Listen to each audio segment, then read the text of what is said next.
सूर्यदेव हुए महानीच। नवग्रहों में राजा सूर्यदेव 17 अक्टूबर को अपनी राशि का परिवर्तन करके दैत्य गुरु शुक्राचार्य की राशि में प्रवेश कर चुके। अब चूंकि तुला राशि सूर्यदेव की नीच राशि है, इस प्रकार से सूर्य का अपनी नीच राशि में प्रवेश हो चुका है। ज्योतिष के नियमानुसार जब भी कोई ग्रह अपनी नीच राशि में पहुंचता है तो उसका प्रभाव कम हो जाता है, उसके सामर्थ्य में, उसके बल में, उसकी क्षमता में न्यूनता आ जाती है तथा वो ग्रह नकारात्मक प्रभाव देने लगता है। अब क्योंकि 9 ग्रहों में राजा है सूर्यदेव, राजा के समानहीन का कर्तव्य है, उत्तरदायित्व है, क्षमता है। शासन तंत्र के कारक सूर्यदेव है, सरकार के कारक सूर्यदेव है, पिता के कारक सूर्यदेव हैं, आत्मबल के कारक सूर्यदेव हैं, नेतृत्व के कारक सूर्यदेव हैं तथा इस जगत में एकमात्र प्रकाश के स्रोत सूर्यदेव है। इस सृष्टि में सूर्य की प्रथम किरण से ही प्राण का संचार हो जाता है, ऊर्जा का प्रवाह हो जाता है। तो इस प्रकार से सूर्य का परिवर्तन सदा ही अत्यंत महत्वपूर्ण होता है। अब जब सूर्यदेव अपनी नीच राशि में पहुंचे हुए हैं यहां पर, तो किस प्रकार का प्रभाव ये समस्त राशि के जातकों को देने वाले। जय श्री गणेश, नमस्कार। मैं आचार्य संजय द्विवेदी। मेरे समस्त प्रबुद्ध दर्शकों का मेरे चैनल पर हार्दिक स्वागत है। प्रिय दर्शकों, आज मैं मीन राशि के लिए सूर्य के इस राशि परिवर्तन का तथा नीचत्व काल का किस प्रकार का प्रभाव प्राप्त होने वाला है, किन भाव में वृद्धि होगी अथवा कहीं पर यदि कोई समस्या तो उसका क्या निराकरण है, संपूर्ण विश्लेषण मैं पूर्ण तर्क के साथ करने जा रहा हूं। प्रिय दर्शकों, इस राशिफल को आप अपने चंद्र राशि के आधार पर देखें, अर्थात आपकी जन्म कुंडली में यदि 12 नंबर में चंद्रमा है तो आपकी मीन राशि। मीन राशि गुरुदेव बृहस्पति की राशि है। गुरुदेव बृहस्पति का वर्तमान समय में गोचर दैत्य गुरु शुक्राचार्य की द्वितीय राशि वृषभ राशि में चल रहा है। वर्तमान समय में गुरुदेव मीन राशि के तृतीय भाव में गोचर कर रहे हैं। अब सूर्यदेव मीन राशि के लिए आपके षष्ठम भाव के स्वामी है। षष्ठम भाव के स्वामी का गोचर आपके अष्टम भाव में प्रारंभ हो चुका है। यद्यपि यहां पर एक विशेष योग का निर्माण हुआ है, यहां पर विपरीत राजयोग बना है, परंतु नीच राशि में होने के कारण उसका संपूर्ण प्रभाव आपको प्राप्त नहीं होने वाला है।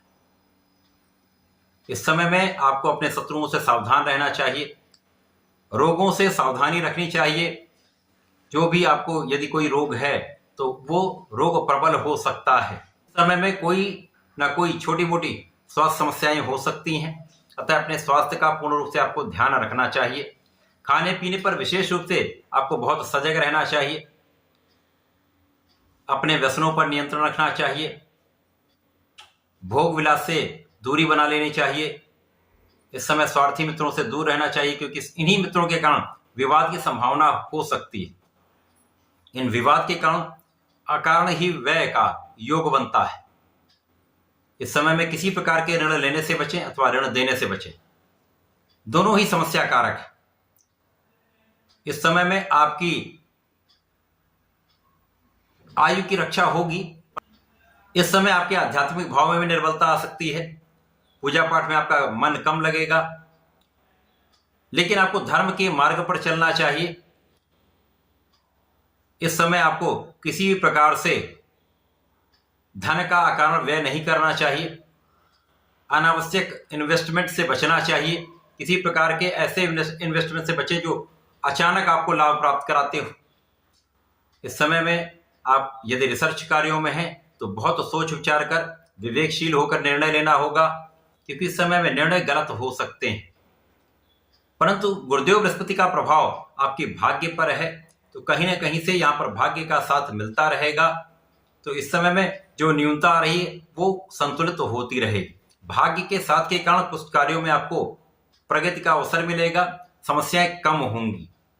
परंतु सूर्य चूंकि यहाँ पर नीच राशि में अष्टम भाव में है तो ये समस्या कारक योग बनता है। इस समय में परिवार के बीच में बहुत सामंजस्य रख के आपको चलना होगा। वाणी पर पूर्ण नियंत्रण रखना होगा।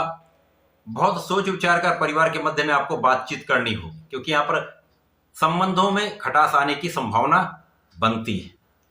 तो ये समय आपके लिए बहुत अच्छा नहीं है। इस समय बहुत सावधान आपको रहना चाहिए। प्रतिदिन भगवान सूर्यदेव को जल देना चाहिए। प्रत्येक गुरुवार को विष्णु सहस्त्रनाम का पठन करना चाहिए अथवा सुन लेना चाहिए।